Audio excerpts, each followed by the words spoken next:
અંકલેશ્વરના નવા દીવા રોડ ઉપર જલારામ મંદિર પાસે વરસાદી નાળાના નવીનીકરણ માટે એક સપ્તાહ પહેલા જ નાળું ખોદી નાખવામાં આવતા સોસાયટીના રહીશો આ રસ્તો નહીં બનતા રોષે ભરાયા છે।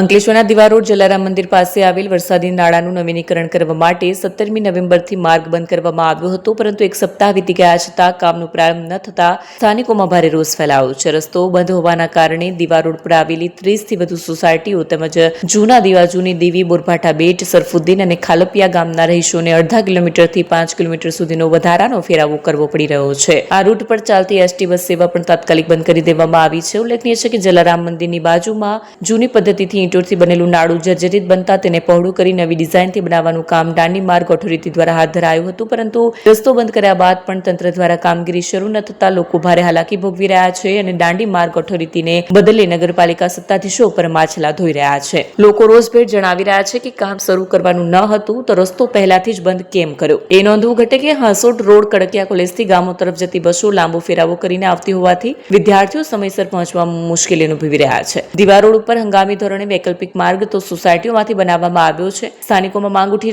રહી છે કે તંત્ર તરત જ કામ શરૂ કરે અથવા માર્ગ સામાન્ય જનતા માટે ખુલ્લો મૂકે।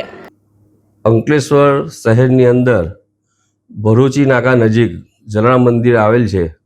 જલારામ મંદિરની બાજુમાં જે નારું હતું એ દાંડી માર્ગ 248ના ઓથોરિટીમાં હતું, પરંતુ એ નારા જર્જરિત હોવાને કારણે દાંડી ઓથોરિટી માર્ગ દ્વારા એને બંધ કરવામાં આવેલું છે।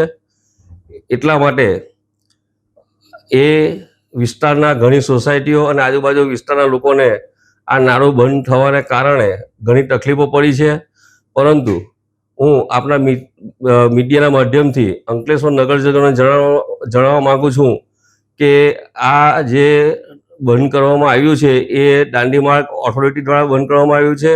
નગરપાલિકા દ્વારા આ નાળું બંધ કરવામાં આવ્યું નથી અને આ બંધ કરવા માટે કલેક્ટરનું એક જાહેરનામું બહાર પડ્યું છે સાવચેતીના ભાગરૂપે, કે જેથી આ નાળું જર્જરિત છે અને કાલે બીજી કોઈ ભયંકર પરિસ્થિતિ નાળા તૂટવાની થાય એના માટે સાવચેતીના ભાગરૂપે આ નાળું બંધ કરવામાં આવ્યું છે। અને અમે દાંડી માર્ગને વારંવાર રજૂઆત કરી છે અને એમને ટેલિફોનિક બી વાત કરી છે કે બને ત્યાં સુધી આ નાળું ઝડપથી બને અને જે લોકોને હાલાકી પડે છે એ પડે નહીં, એટલે માટે આજે મારા જાહેર મીડિયામાં આવી આ મારે નિવેદન આપવું પડે છે। એટલે મિત્રો, આ કામગીરી દાંડી માર્ગ દ્વારા કરવામાં આવે છે, અંકલેશ્વર નગરપાલિકા દ્વારા કરવામાં આવતી નથી।